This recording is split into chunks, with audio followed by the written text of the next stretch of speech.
Bonjour, voici notre 19e atelier pour notre période de confinement. Aujourd'hui, je vous propose un photomontage. Alors, nous allons travailler un peu à la manière de Karina Traberg. Karina Traberg, c'est qui? C'est une artiste contemporaine qui travaille à base de photos. Elle va faire des photos un peu partout dans le monde et puis elle refait des montages. Elle le fait sur l'ordinateur. Elle refait des montages de ses photos.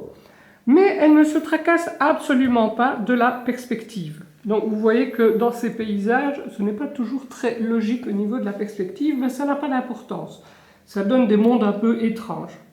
Par contre, ce qui est important, c'est de bien voir que les éléments qui sont à l'arrière-plan seront plus petits que les éléments qui sont à l'avant-plan, pour donner quand même cette impression de profondeur et d'éloignement. Alors, que va-t-on faire? Eh bien, on va commencer par choisir dans les revues des photos qui nous intéressent, des photos sur lesquelles on a envie de travailler. Alors, vous pouvez déchirer carrément toute la feuille. Donc, vous allez choisir plusieurs éléments qui vous intéressent. Prenez-en plutôt plus que moins. On n'utilisera peut-être pas tout, c'est pas grave. Là, on découpe en gros des photos.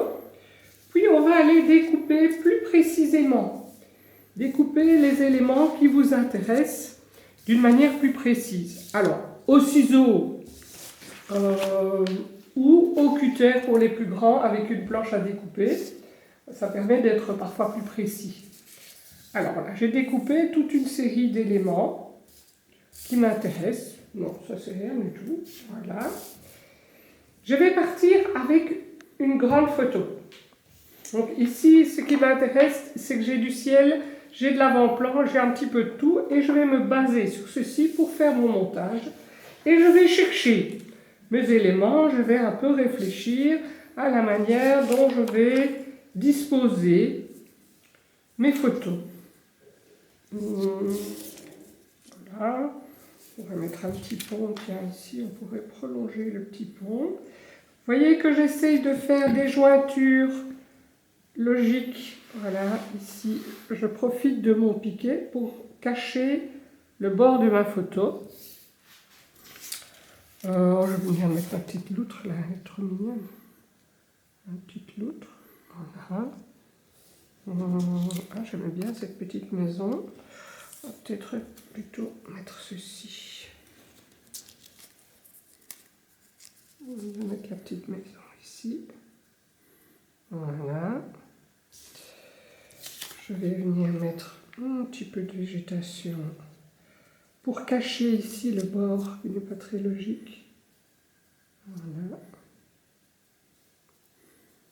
Cherchez, faites bouger les choses et je me fais mon petit avant-plan ici avec un petit peu d'herbe qui va venir cacher le bord de ma petite loutre.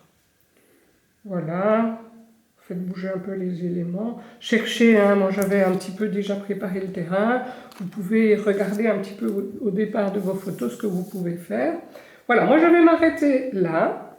Évidemment, il y a plein de possibilités. Amusez-vous, soyez de nouveau créatifs. Cherchez, n'ayez pas peur d'aller découper d'une façon le plus précis possible. Plus vous serez précis et plus beau sera votre travail. Voilà, donc j'ai collé tous mes éléments ensemble. J'ai évidemment des éléments qui dépassent. Je vais retourner ma feuille et je vais simplement découper ce qui dépasse de ma page de départ.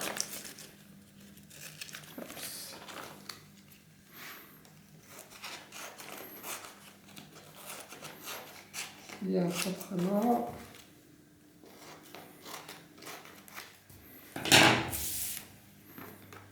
Voici donc mon photomontage.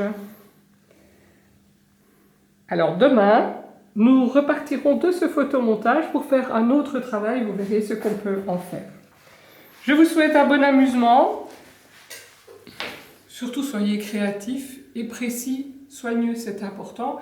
Gardez bien cette règle, les choses qui sont plus grandes sont à l'avant-plan et les choses qui sont plus petites sont à l'arrière-plan pour donner cette impression d'éloignement et de perspective. Une bonne journée, à demain.